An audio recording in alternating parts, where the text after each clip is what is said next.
네, 모든 건 데이터가 알고 있다. 여론조사에 나타난 민심, 배종찬 인사이트 K 연구소장, 김봉신 메타보이스 대표와 함께 자세히 짚어봅니다. 두 분 어서 오세요. 안녕하십니까. 네, 일단 김봉신 부대표님 대표 승진 축하드립니다. 감사합니다. 네, 자 최근에 환율 급등 등 부정적 경제 이슈의 여파가 많았는데요. 지지율에서는 어떤 변화가 있었는지 NBS 여론조사 결과를 살펴보겠습니다. 이재명 대통령의 국정 운영을 긍정적으로 평가한 비율 59%로 나타났습니다. 자, 한 주 전보다 3%포인트가 줄었습니다. 부정평가는 반면 2%포인트가 올라갔죠. 자, 지난 2025년 한 해 마지막 NBS 여론조사인 만큼 국가기관별 신뢰도 조사에 대한 조사도 이루어졌습니다. 자, 국가기관 신뢰도는 정부를 신뢰한다가 53%로 가장 높았습니다.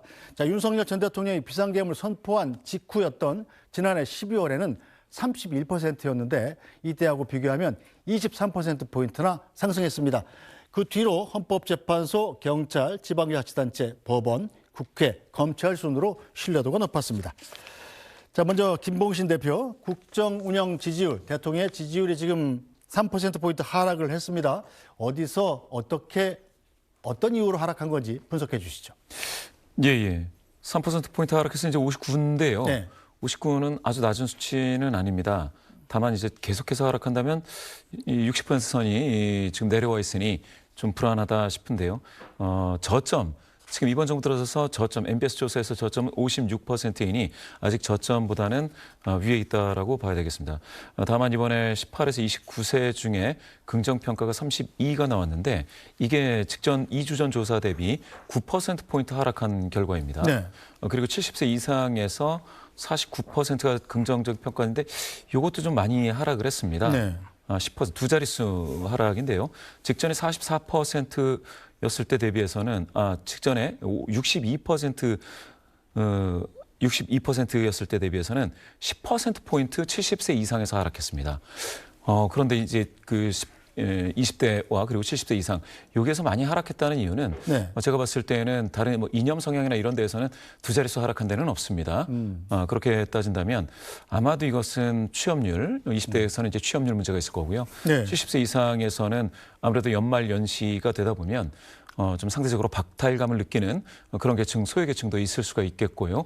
또 날씨도 많이 추워지고 하니 네. 그러면은 좀 생계형 뭐 민생 행보라든지 이런 것들이 정부 여당에서 많이 있어야 될 텐데 그 부분에 대해서 조금 덜 평가받고 있는 것이 아닌가 하는 생각이 들고요. 다만 전반적으로는 횡보한다라고 봐야 되겠습니다. 네. 자, 배종찬 소장님. 네. 중도 수도권 청년층, 이른바 중수층에서 하락률이 두드러졌던 건데 무슨 요인 때문일까요? 가장 큰 건 이 대통령도 국정 운영, 국정적인 지지율을 유지하는 데 있어서 정당 지지율에서도 제일 중요한 것은 중도층 또 추가적으로 포함을 하면 수도권과 청년층 이것을 함께 불렀을 때 우리가 중수층이라고 이야기를 합니다. 그만큼 중요하다라는 것이죠. 그런데 무엇보다도 우리가 기업 경영은 ESG, 네. 대통령의 지지율은 ESC 이야기를 합니다. 네. 역시 이는 뭡니까? 경제거든요. 경제가 가장 중요한데 바로 중도층, 수도권, 청년층이 타격을 입은 것은 결국 경제와 관련된 부분, 바로 부동산과 바로 취업이다. 이렇게밖에 볼 수는 없을 것이고 그다음에 S는 시큐리티, 외교인데 외교는 뭐 별다른 게 없죠. 오히려 더 대통령의 지지율을 탄력받도록 만들어준 그런 요인이니까요. 마지막으로 이제 소통입니다. 이 소통에 뭐가 들어갈 수 있냐면 정치적인 내용이죠. 바로 통일교. 통일교 이 부분이 아무래도 중도층에게는 정치권 전반에 대한 네. 불신 그리고 이제 이것이 이제 전재수 전 장관의 경우에는 또 현 정부 인사이기 때문에 인사였기 때문에 네. 또 민주당 여당의 의원이고 이것이 이제 대통령에게도 일부 영향이 가면서 중도층 하락의 원인이 된 것으로 보입니다. 네, 자 김봉신 대표 일단 외환당국이 환율과의 전쟁을 선포를 하면서 환율이 2거래일 연속 안정세입니다. 첫날은 30원 가까이 떨어졌고 오늘도 약간 더 떨어졌다가 지금 잠깐 올라가나 싶은데 보니까 이런 것들은 어떤 영향을 미칠까요, 민심에? 예. 환율이 불안하다고 한다면 그거는 민심에 좋지 않은 영향이죠. 물가에도 이제 직격탄이 될 것이고요. 수출 기업 제외하고는 나머지는 전반적으로 좋지 않을 그런 상황은 정확하게 맞습니다. 다만 그러면 지금과 같이 환율이 좋지 않은 상황이 이번 정부 탓이냐라고 하기에는 정부가 이제 6개월 좀 더 지난 상황에서 순수하게 정부가 잘못했다라고 할 만한 것들은 나오고 있지는 않겠죠. 또한 이게 바로 주식 시장에 악영향을 미친다고 했을 때는 네. 2030 중심으로 해서는 영향이 있을 거로 봅니다. 네. 특히 30대에서는 지금 꾸준히 이 주식과 주가 지수와 관련해 가지고는 관심 사항이었고 30대에서 반응이 나타났던 것은 있습니다. 다만 40, 50대에서도 그러면 같이 확산돼서 주가 지수의 영향에 의해서 또 환율의 영향에 의해서 대통령 긍정률이 폭락하거나 이런 일이 있었느냐 하면 네. 그렇게 영향을 받지는 않았습니다. 따라서 전체적인 영향은 없지만 청년 세대에는 네. 무엇인가 정부 여당에서 좀 더 설명을 좀 해주고 나름대로 경제적인 비전이라든지 내년엔 이렇게 저렇게 되겠다라는 것들이 소통이 좀 돼야 될 것은 분명히 있습니다. 네, 환율 안정을 위해서 이 정부가 이른바 서학개미들한테 한국 시장으로 돌아오면 세제 혜택을 주겠다. 뭐 이런 대책을 내놓지 않았었습니까? 이게 여론에 좀 영향을 미칠까요? 안 통하죠. 안 통한 게 뭐냐면 이성적인 설득, 네. 이성적인 설명은 가능하거든요. 근데 네. 지금 서학개미의 지금 투자는 뭡니까? 본능이죠. 이걸 좀 얻어야 되겠다. 네. 국내 부동산, 국내 주식시장에서 얻는 이익은 제한적이기 때문에 우리가 나설 수 있는 곳은 어디겠느냐. 2030 MZ세대들은 서학개미로 갈 수밖에 없는 것이 이거는 말 그대로 본능, 인스팅트다. 네. 이런 부분을 가지고서는 여론으로 어떻게 양도세 등을 통해서 하려고 해도 작동이 안 되는 겁니다. 그러니까 말하자면 이런 부분도 우리 기억하실 겁니다. 2017년에 그때 문재인 정부에서 가상화폐 거래소를 폐지하겠다. 기억나실 네. 거예요.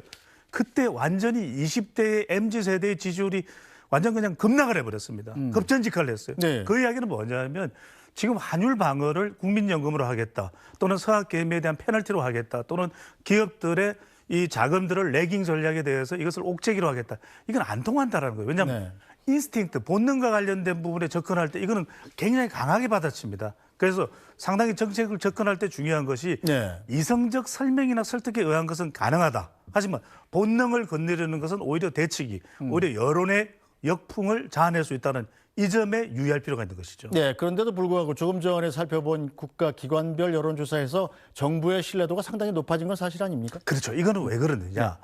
자, 신뢰도를 높이는 것은 세 가지가 있습니다. 하나는 공정, 그다음에 투명, 그다음에 신속이죠. 우리가 이른바 공투신이라고 합니다. 공정, 투명, 신속. 왜? 현 정부가 상당히 빠르게 윤석열 전 정부와 비교될 정도로 공정을 강조했죠. 투명 또 신속을 강조했습니다. 그래서 생중계를 하는 겁니다. 그러니까 올라갔죠. 이게 이른바 지난 정부와의 이른바 기저현상에 따른 상대적 비교가 되면서 올라갔다. 그것이 이제 헌법재판소도 말 그대로 건드리지 마라. 50% 이상을 가지고서 자꾸 흔들기를 하는 것은 오히려 역풍을 맞을 수 있다. 그런데 문제는 이런 거죠. 사법부도 이른바 공정, 그다음에 투명, 신속에 대해서는 도전받는 겁니다. 뭔가 문제가 있었다. 그런데 더 큰 문제는 그 사법부를 국회에서 이 왈가왈부한다. 갑론을박을 것은 더 큰 지금 이 호된 질책을 하는 겁니다. 왜? 국회를 보십시오. 지금 공정 이 신뢰도가 사법보다 낮아요. 법원보다 낮아요. 그러니까 이거는 검찰은 오랫동안 켜켜이 쌓여왔던 겁니다. 그러다 보니까 더 이상 검찰은 옛날에 우리가 생각하는 그 검찰대로 놔둘 수가 없다. 이건 이른바 공감대 강성이 있지만 국회에 대해서는 아니 국회가 지금 법원을 나무라고 있어? 국회가 누구를 나무라고 있어? 이건 안 돼 하는 그 호된 질책이 이번 조사 결과로 나타났다. 이렇게 볼 수가 있는 거죠. 네, 자 김복신 대표 말씀하신 대로 이 헌법재판소, 국회, 법원에 대한 신뢰도가 2024년 12월 같은 기간에 대비해서 각각 15%포인트, 10%포인트, 또 8%포인트나 하락을 했습니다. 이건 어떻게 분석해야 될까요? 예. 원래 국회는 안 좋았습니다. 안 좋다가 말씀하신 것처럼 작년 12월에 비상계엄 이후에 국회에 대한 신뢰도가 41%까지 치솟다가 이번에 1년 만에 10%포인트가 하락했습니다. 네. 작년에는 이제 계엄을 해제하는데 공이 있었다라고 해서 그걸 인정받았던 효능감을 국민께 줬던 그런 상황이었는데 10%포인트나 하락한 거는 국회가 올해 들어와서 국정감사에 사실은 요새는 이제 길에서도 보기 드문 정도의 싸움이 막 벌어졌기 때문에 그렇게 나타났다라고 볼 수가 있겠고요.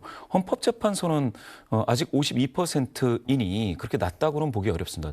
또 경찰은 45에서 48로 약간 좋아졌고요. 그런데 정부가 바뀌고 나서 54로 급등한 거는 이제 인상적이고요. 네. 이렇게 봤을 때 제가 봤을 땐 정치권이 그동안 지난해 쌓았던 그 어떤 신뢰도를 지금 회복하지 않으면 방금 우리 배 소장님 말씀처럼 정치권에서 드라이브를 걸고 있는 여러 개혁, 권력기관 개혁과 관련해 가지고 국민적 동의를 얻기가 점점 어려워질 수도 있겠다라는 것을 봤습니다. 네, 자 여기에 2025년 국가 사회 차원에 대한 평가 조사를 보면요, 이 좋은 해였다는 답변이 42%고 좋지 않은 해였다는 답변은 56%였습니다. 이 대통령의 국정 운영 지지율보다 올해가 좋은 해였다 이런 답변이 더 낮거든요. 배종찬 소장님, 이 차이를 어떻게 봐야 됩니까? 가장 큰 이유는 역시 먹고 사는 문제입니다. 무항산, 무항심. 결과적으로는 지금 우리가 이 지표를 화면에서 지표가 나오고 있죠. 나가는 이 개별적인 어떤 부분들이 우선 과제가 되고 있냐를 보면은 고용 창출, 결국 일자리거든요. 네. 일자리와 지금 부동산을 합해버리면 무려 이제 47%가 됩니다. 여기에 경제적 양극화, 경제 관련된 부분을 얹으면은 61%. 여기에 복지도 경제와 관련돼 있습니다. 여러 지원들이니까요. 네.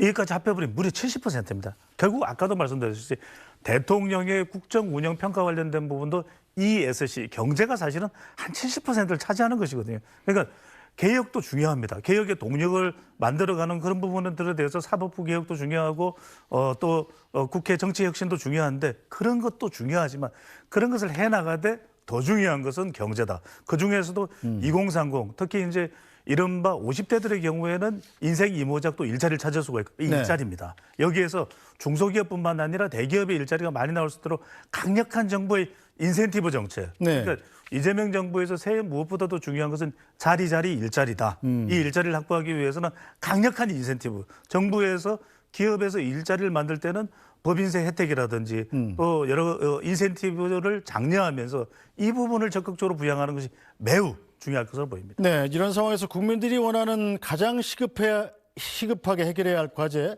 자 무엇인지 다시 한번 보겠습니다. 고용 창출과 경제 회복이 32%로 가장 시급한 과제로 꼽혔고요. 그 다음에 권력기관 개혁이 18%로 2위를 차지했습니다. 자, 김봉신 대표 보시기에는 정부로서 이 개혁의 동력을 계속 유지해도 되겠다 이런 판단의 지표로 삼을 수도 있을 것 같군요. 예. 그렇지만 다른 것들도 봐야 됩니다. 네. 고용 창출 및 경제 회복이 32입니다. 네. 물론 이제 전년 대비 6%포인트 하락했지만 32로 가장 많이 나왔습니다. 그러면 고용 창출 경제 회복은 가장 우선되어야 될 과제다라는 것이고요. 부동산 및 주거 안정이 전년에 7%였다가 지금 15가 된 거거든요. 그러니까 8%포인트 더 늘었습니다. 그러면 부동산, 주거 안정, 요거는 굉장히 중요한 이슈로 떠오르고 있다고 봐야 되고 권력기관 개혁은 23에서 18이 됐기 때문에 5%포인트 하락됐다는 것에 주목해야 됩니다. 그렇게 되면 경제 이슈라든지 아니면은 경제적 양극화에서도 14, 부동산 15 이런 문제에 집중을 해야 되고요. 방금 전에 그 부분이 있었습니다. 좋지 않은 해였다 56, 네. 좋은 해였다 42 이거 있잖아요. 이걸 이념 성향으로 보면 재미있는 게 좋은 해였다라는 응답이 진보층에서 65입니다. 보수층에서는 좋지 않은 해였다가 75입니다. 네. 근데 중도층에서는 이게 지금 중도가 많이 진보 쪽으로 많이 쏠려 있었거든요. 지금까지는. 네. 그런데 이 조사 문항에서는 61%가 좋지 않은 해로 응답을 합니다. 그렇게 되면 좋은 해였다라는 게 진보 쪽에서만 응답이 더 많다라는 거예요. 네.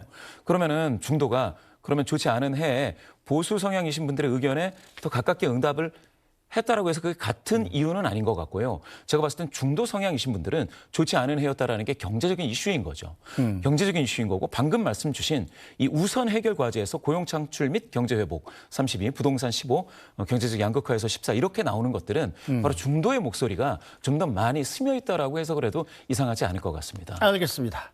자, 정당 지지율도 한번 살펴보겠습니다. 자, 민주당 지지율이 41%로 한 주 전보다 3%포인트가 빠졌죠. 자, 반면 국민의힘은 20%로 변화가 없습니다. 민주당에서 3%포인트 빠진 지지율이 어디로 갔을까 찾아봤더니 여기 지금 작게 지지정당 없음, 이른바 무당층이 4%포인트가 올랐고요. 개혁신당이 1%포인트가 올랐습니다.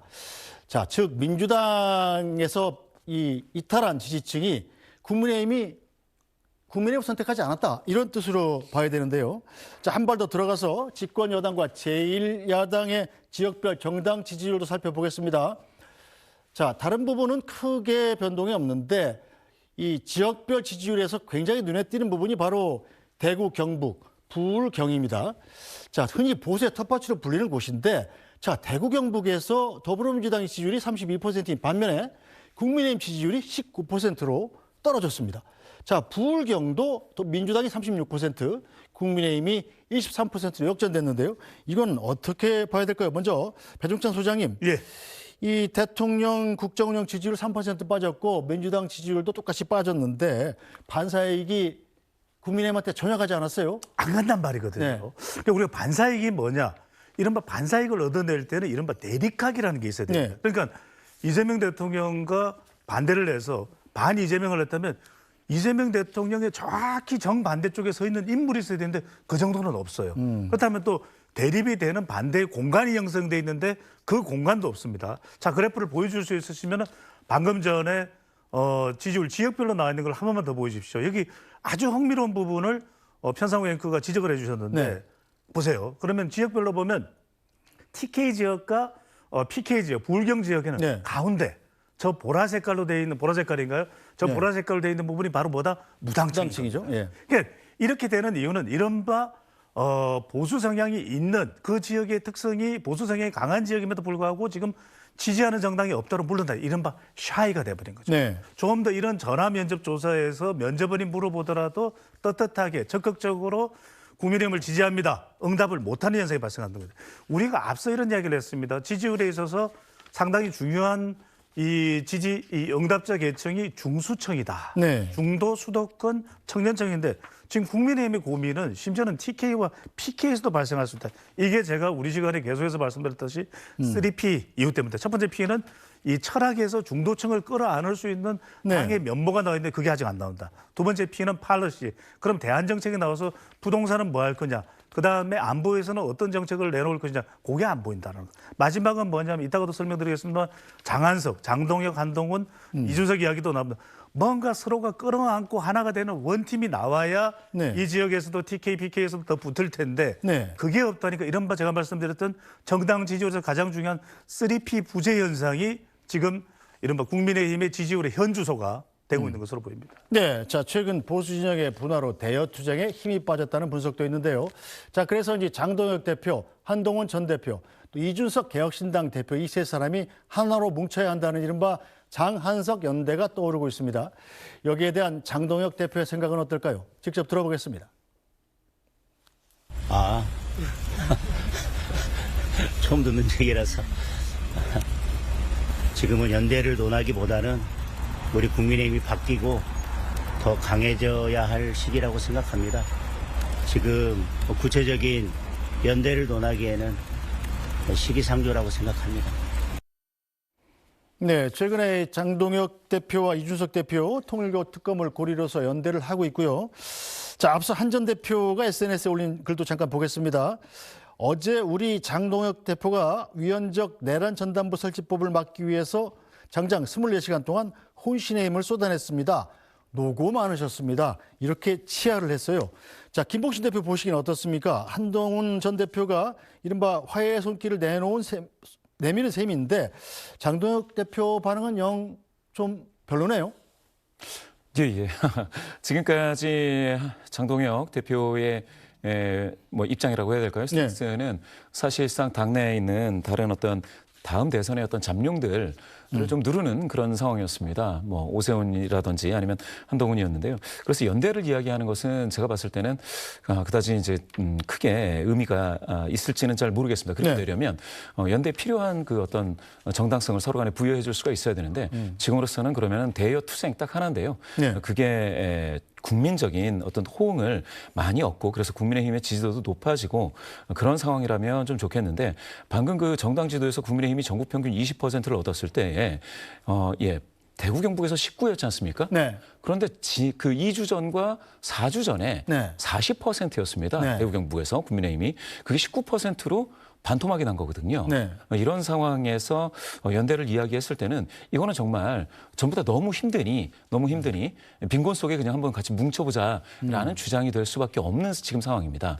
오히려 장동혁 대표가 좀 더 국민 중도층의 마음을 좀 많이 읽어서 그래서 앞서 나간다면 그 다음에는 이제 돌파하는 의미에서 같이 뭉치는 것은 가능할 거라고 봅니다. 네, 속보 하나 전해드리겠습니다. 방금 나왔는데요. 서해 피격 은폐 사건의 1심에서 서훈 전 국정원장과 박지원 의원에게 그리고 서욱 대통령실 보좌관인가요? 예, 이 세 사람에게 무죄가 선고됐다는 소식입니다.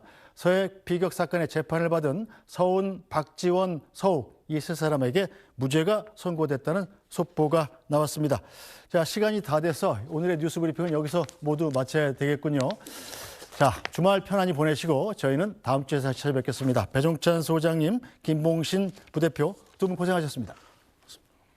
네, 뉴스 브리핑은 잠시 뒤에 돌아와서 인사드리겠습니다.